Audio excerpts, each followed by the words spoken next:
Good morning students. कल हमने ट्रांसपैरेशन पढ़ा था और ये सेकंड वीडियो है जो बची हुई ट्रांसपैरेशन की स्टोमेटल क्लोजिंग एंड ओपनिंग के लिए जो हाइपोथेसिस हैं उनमें बची हुई हाइपोथेसिस हम लोग स्टडी करेंगे। इससे पहले हमने स्टार्च शुगर इंटरकन्वर्जन हाइपोथेसिस पढ़ी थी। उसके बाद आज हम स्टार्ट करने वाले हैं starch glucose interconversion hypothesis. Starch sugar interconversion hypothesis Lloyd और सायरे ने जो दी थी, उसके बाद स्कार्थ ने 1932 में, यंगटोंग 1948 ने और हेंस ने 1940 में ये बताया कि एक एंजाइम होता है फॉस्फोराइलेज जो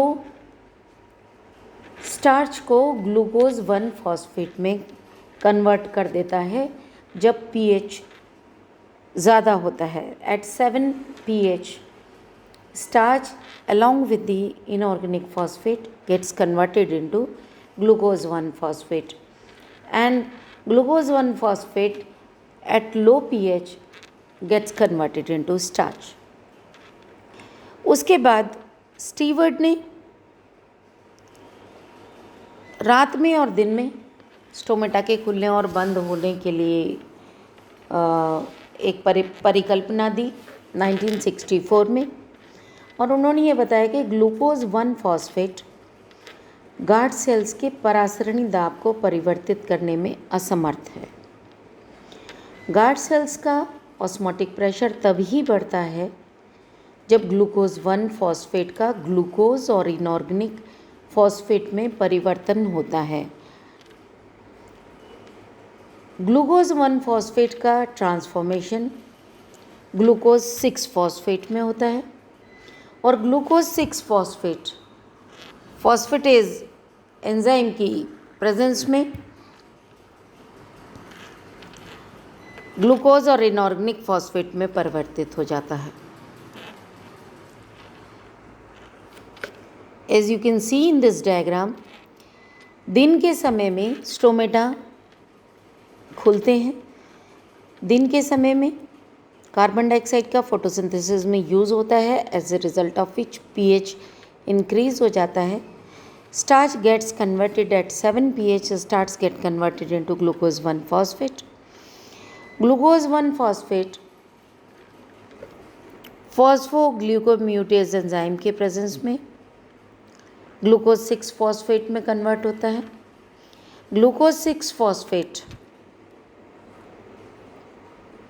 फॉस्फेटेज एंजाइम की प्रेजेंस में ग्लूकोज और इनऑर्गेनिक फॉस्फेट में कन्वर्ट हो जाता है। लेकिन रात में जबकि pH 5 हो जाता है, तब ग्लूकोज और इनऑर्गेनिक फॉस्फेट ATP की सहायता से और हाफ मॉलिक्यूल ऑफ ऑक्सीजन के साथ में हेक्सोकाइनेज एंजाइम की प्रेजेंस में ग्लूकोज 1 फॉस्फेट में कन्वर्ट हो जाता है। एक ये फ्लो चार्ट जो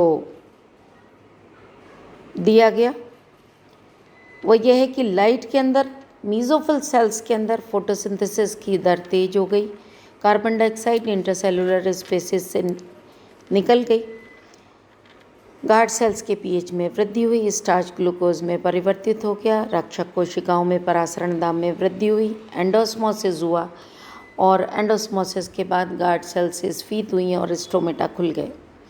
वेरएज इन डार्क गार्ड सेल्स में श्वसन हुआ, कार्बन डाइऑक्साइड बढ़ गया, pH में कमी हो गई, ग्लूकोज स्टार्च में बदला।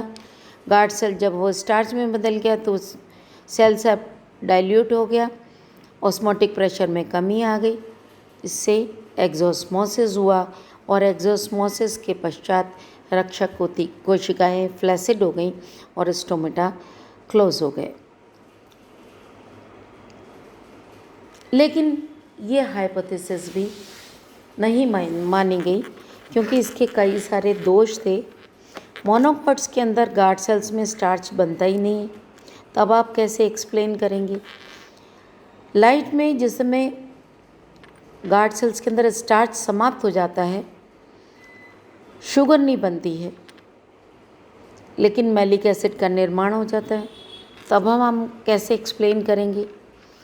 स्टार्च शुगर में अंतर परिवर्तित जब होती है तो वो इतनी स्लो प्रोसेस होती है कि इसके द्वारा स्टोमेटा का खुलना बंद होना संभव नहीं होता। कार्बन डाइऑक्साइड अपर्याप्त होती है गार्ड सेल्स के अंदर। स्टार्च की मात्रा में बिना कोई परिवर्तन नहीं होता, लेकिन दोपहर के समय में स्टोमेटा अपने आप ही बंद हो जाते हैं। कुछ पौधों के अंदर स्टार्च होता ही नहीं है गार्ड सेल्स के अंदर, फिर भी स्टोमेटा तो खुलते बंद होते हैं। तो ये कुछ रीजंस थे, एनोमलीज थी जो जिनको कि एक्सप्लेन नहीं कर पाए इस सिद्धांत के द्वारा। उसके बाद जो नेक्स्ट सिद्धांत था वो ग्लाइकोलेट मेटाबॉलिज्म थ्योरी थी। जेलिट्स ने 1963 में गार्ड सेल में ग्लाइकोलेट ये बताया कि गार्ड सेल में ग्लाइकोलेट का निर्माण होता है और ये ही स्टोमेटा के खुलने का एक महत्वपूर्ण कारक होता है और इसका निर्माण कार्बन डाइऑक्साइड की न्यून सांद्रता में होता है। ग्लाइकोलेट से कार्बोहाइड्रेट का निर्माण होता है, जिसके फलस्वरूप रक्षक कोशिकाओं का ऑस्मोटिक प्रेशर बढ़ जाता है और इस क्रिया में एटीपी का निर्माण भी होता है और ये एटीपी रंध्रों के खुलने और बंद होने के लिए आवश्यक ऊर्जा का स्रोत होती है। हम देख सकते हैं लाइट में एटीपी फॉर्म हुई, एनएडीपी NADPH2 में कन्वर्ट हुआ, एडीपी इनऑर्गेनिक फॉस्फेट के साथ एटीपी का निर्माण किया और जल से ऑक्सीजन का मॉलिक्यूल बना।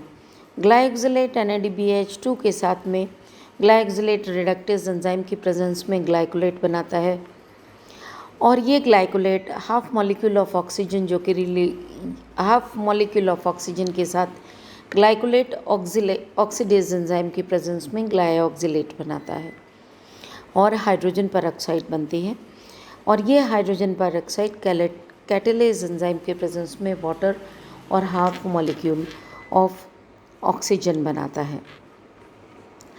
इस तरीके से ग्लाइकोलेट ग्लाइऑक्सिलेट शटल के द्वारा NADPH और हाइड्रोजन आयन का रीऑक्सीडेशन होता है और ATP का निर्माण होता है।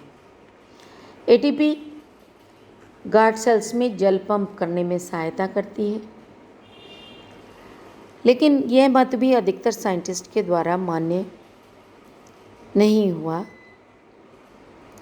उसके बाद जो फिफ्थ हाइपोथेसिस है वो है प्रोटॉन ट्रांसपोर्ट और एक्टिव पोटेशियम ट्रांसपोर्ट हाइपोथेसिस। फ्यूजिनो ने 1967 में ये मत प्रस्तुत किया था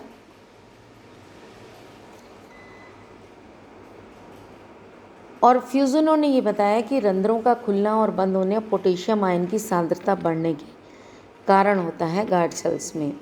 और वो ये कहते हैं कि गार्ड सेल्स में पोटेशियम आयंस जो होते हैं वो एपिडर्मल सेल और सब्सिडरी सेल्स से प्रवेश करते हैं और इनके अंदर स्टोर हो जाता है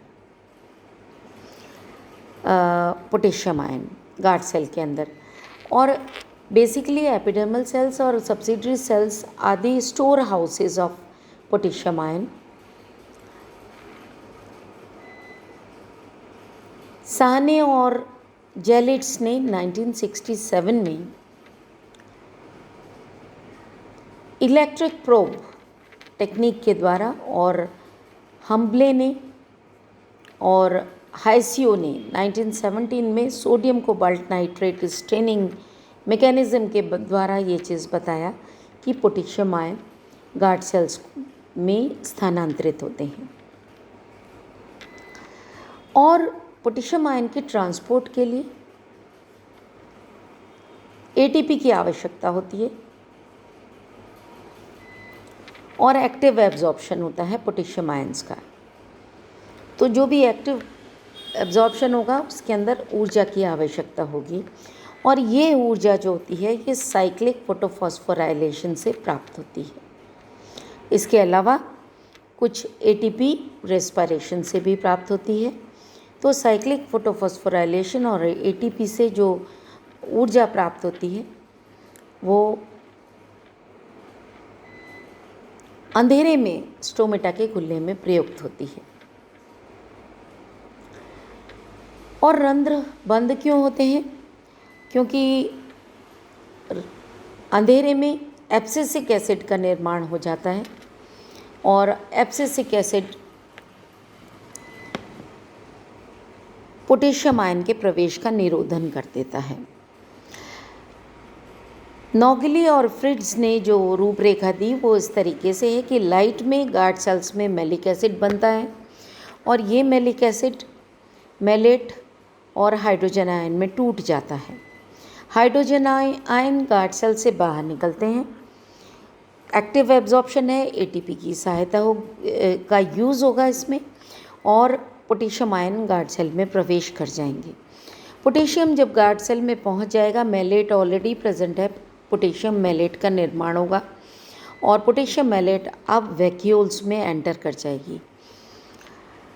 जब वैक्यूल में पोटेशियम मैलेट एंटर कर जाएगा तो उसका ऑस्मोटिक प्रेशर बढ़ जाएगा, सेल का, गार्ड सेल का। ऑस्मोटिक प्रेशर बढ़ेगा तो एंडोस्मोसिस होगा, गार्ड सेल टर्जिट होगी और स्टोमेटा खुल जाएंगे। लेकिन अंधेरे में क्या होता है, गार्ड सेल में एब्सिसिक एसिड का निर्माण होता है। एब्सिसिक एसिड जो होता है वो पोटेशियम के प्रवेश को निरोधन कर देता है। पोटेशियम आयन गार्ड सेल से बाहर निकल जाएंगे और हाइड्रोजन आयन एंटर कर जाएंगे उसके अंदर। गार्ड सेल में मैलिक अम्ल का निर्माण हो जाएगा, मैलिक एसिड बन जाएगा जो कि टूटेगा नहीं, मैलिक एसिड की फॉर्म में रहेगा, और ये मैलिक एसिड गार्ड सेल के ऑस्मोटिक प्रेशर में कमी कर देगा। एक्सोस्मोसिस होगा, गार्ड सेल फ्लैसिड अवस्था में आ जाएगी, श्लथ हो जाएगी और स्टोमेटा बंद हो जाएंगे। अगर फ्यूजिनो ने क्या बताया कि इस मॉडल को उन्होंने एक नाम दिया कीमोऑस्मोटिक मॉडल, और उन्होंने ये बताया कि जल का जो स्थानांतरण होता है वो हमेशा अधिक जल विभव से कम जल विभव की कोशिका में होता है। इससे गार्ड सेल्स में जल का प्रवेश सब्सिडरी सेल से हो जाता है। गार्ड सेल के ऑस्मोटिक प्रेशर में वृद्धि होती है और आयंस जो होते हैं वो सब्सिडरी सेल से प्रवेश करते हैं। उन्होंने ये बताया कि पोटेशियम आयन गार्ड सेल में इसलिए प्रवेश करता है क्योंकि उसमें से हाइड्रोजन आयन प्रोटॉन्स बाहर निकल जाते हैं,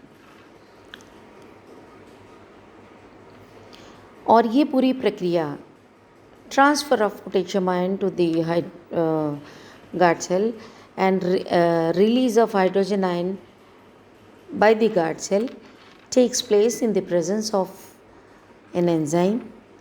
This enzyme is a membrane bound enzyme, and this is the name of this enzyme is ATPase.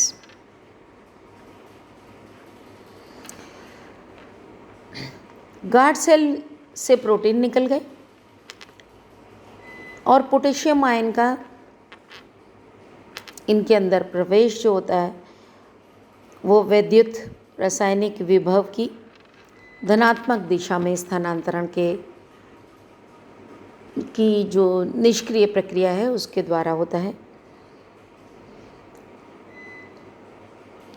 Guard cell में पोटेशियम आयन को सेचुरेट करने वाला जो नेगेटिव आयन है वो मैलेट होता है, जो कि मैलिक एसिड से प्राप्त होता है।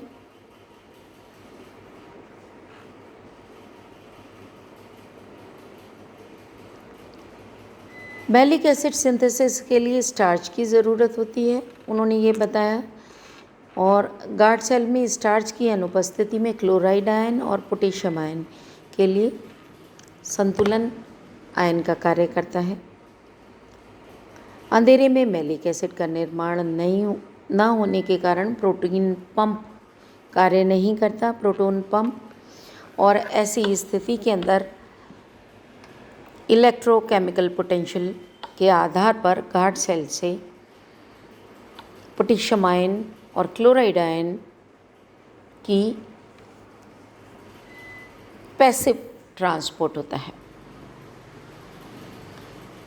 So these were the mechanisms of stomatal closure and opening, out of which the proton pump hypothesis, or we can say the active potassium ion transport theory, is the most accepted theory. This is all for today. Thank you.